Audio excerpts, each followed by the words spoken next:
Une personne en poste stable veut tout quitter pour lancer un projet entrepreneurial.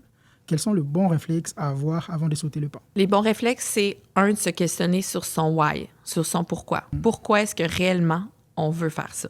Parce que je ne vais pas vous cacher, ayant fait le saut dans l'entrepreneuriat, moi, je n'ai plus d'employeur. Je suis passée de la sécurité, de la stabilité à l'insécurité financière à 100%. Pourquoi est-ce que vous le faites?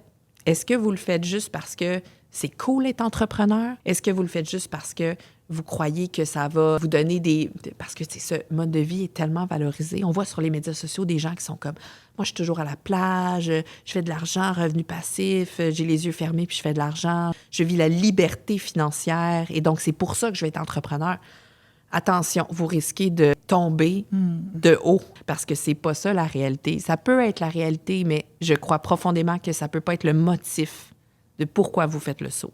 Je crois qu'il faut être attaché à une mission, à une expression de soi, à quelque chose de très profond qui justifie le fait de s'en aller à son compte. Le deuxième point, c'est est-ce que vous avez une bonne tolérance au risque? Parce que vous passez d'un mode de vie à très faible risque, parce que vous avez une sécurité financière.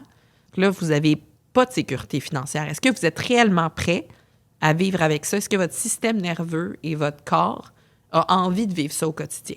Moi, je l'ai découvert en le vivant quand j'ai eu des périodes où est-ce que je savais pas le prochain contrat à l'arrivée quand. Et à ma grande surprise, c'est venu me motiver. J'aurais jamais pu savoir comment j'aurais réagi face à ça. Et je me suis dit, OK, je suis vraiment fait pour ça. Et finalement, le troisième point, c'est le mode de vie. Est-ce que vous avez envie d'une vie globalement ou est-ce que vous êtes un entrepreneur ou une entrepreneur? Ce que ça veut dire, c'est combien d'heures est-ce que vous voulez travailler par semaine? Est-ce que vous voulez avoir un horaire défini? Et toutes ces questions-là par rapport au mode de vie et à l'argent que vous souhaitez avoir, vous devez vous les poser, ces questions-là, parce que globalement, c'est super important pour votre vie. Je dirais que ça serait ça, les 3 points à valider avant de se lancer.